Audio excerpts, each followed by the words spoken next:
Imagine a TV viajando no tempo pra mostrar o passado. No passado em todo momento. Imagine a vida, as pessoas, os sonhos de outros séculos. Antigos privilégios. 500 anos, o Brasil República na TV. Pra todo mundo ver. Sim, também. 500 anos, o Brasil República na TV. É isso aí.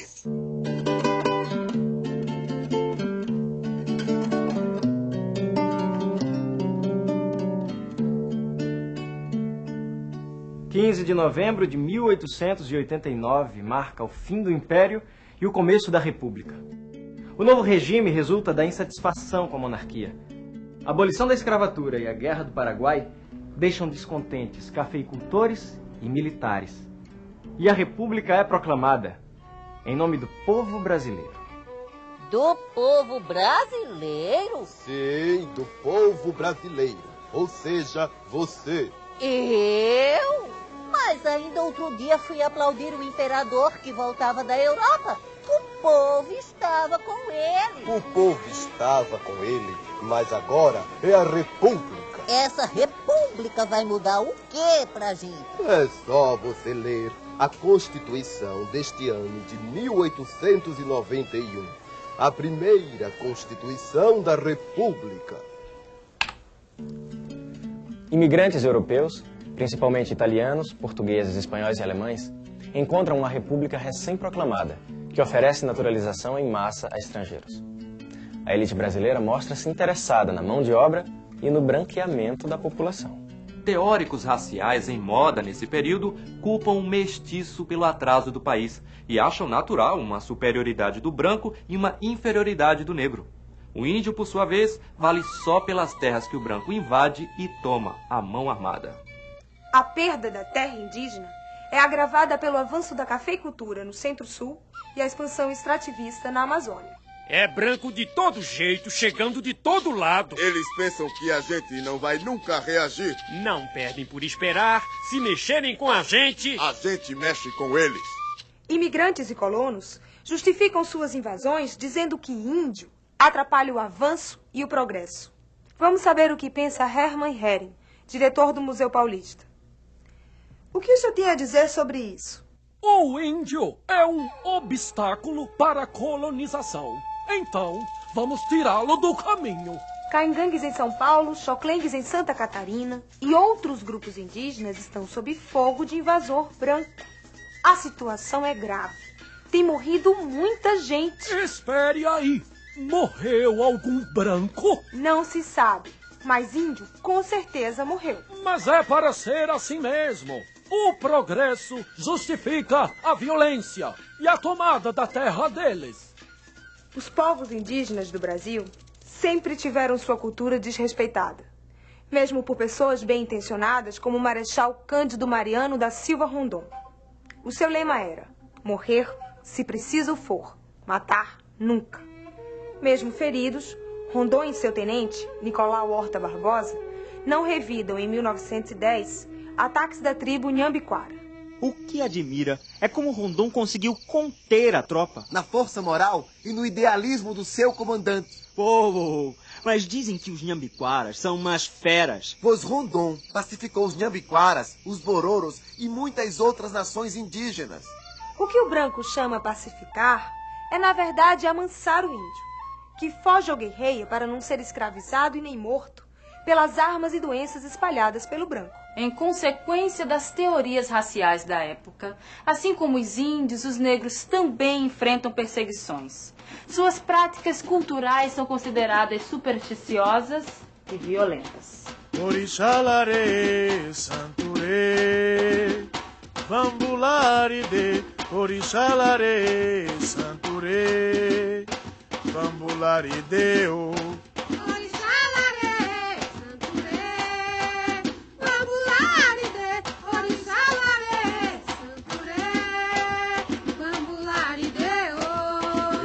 Vambularideu.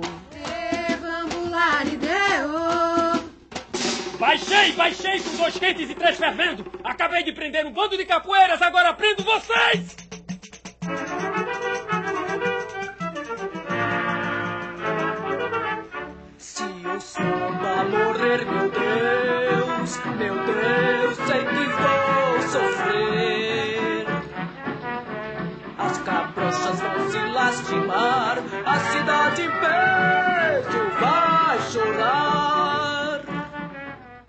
Hoje não é dia de sorte pra vagabundo! Todo mundo encana com violão e tudo!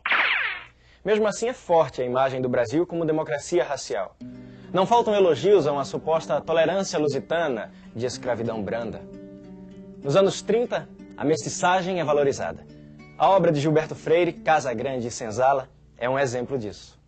O processo miscigenador brasileiro hoje pode-se dizer que significa que metade da população brasileira é miscigenada. Isso é qualquer coisa que representa uma revolução social imensa, porque todo miscigenado é um novo ser humano. Ele tem uma nova concepção de si próprio.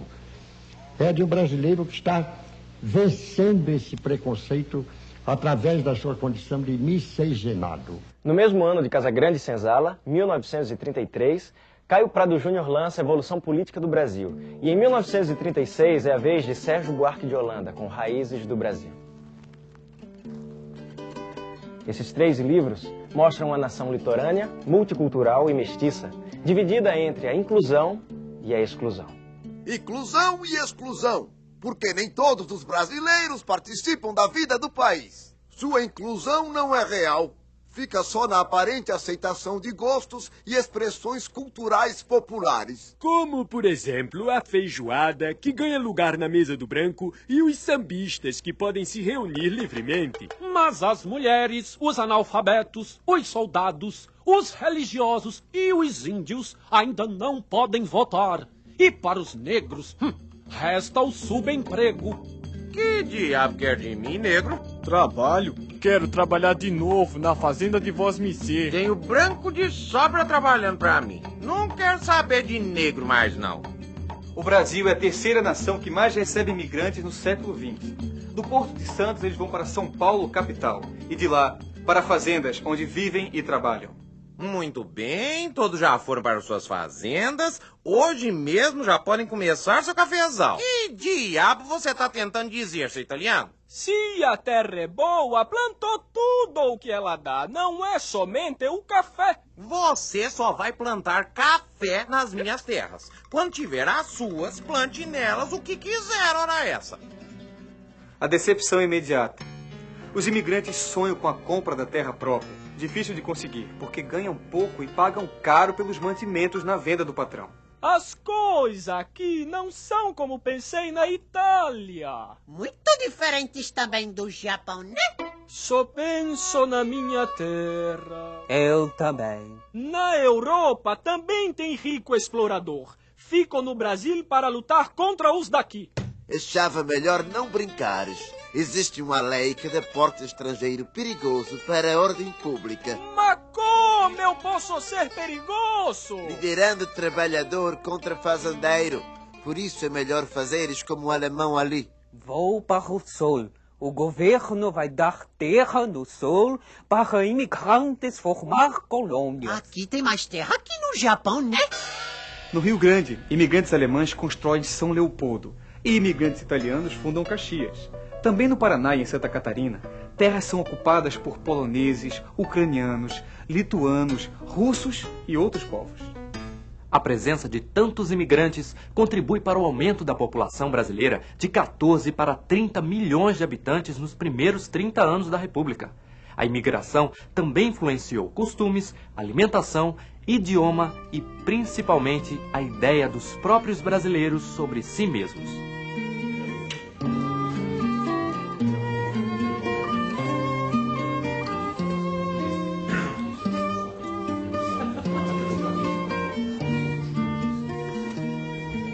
Este é o mais novo quadro da Tarsila do Amaral.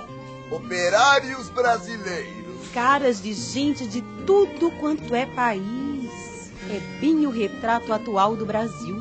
Coisa mais esquisita. Eu mesmo não levava uma negra dessas pra minha residência. Esta mulata é do Di Cavalcante. Ele gosta de escandalizar a burguesia paulistana. Pelo que vejo, consegue mesmo. Este quadro é o Abaforu, o antropófago. É da Tarsila. Foi baseado neste quadro que o Oswald de Andrade lançou o Manifesto Antropofágico. Eu sei, foi na Semana de Arte Moderna de 1922. Desde a sua criação em 1910, o Serviço de Proteção ao Índio enfrentou problemas políticos e econômicos. Passou por vários ministérios, até Getúlio Vargas se tornar presidente.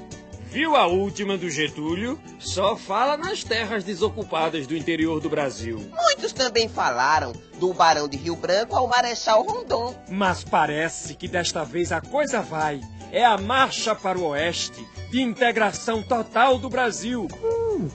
Considerando-se novos bandeirantes, expedicionários do governo marcham do Araguaia até o Xingu, estabelecendo ligação entre as diferentes civilizações existentes nas duas áreas. O governo estava enganado. Os índios já ocupam o interior do Brasil.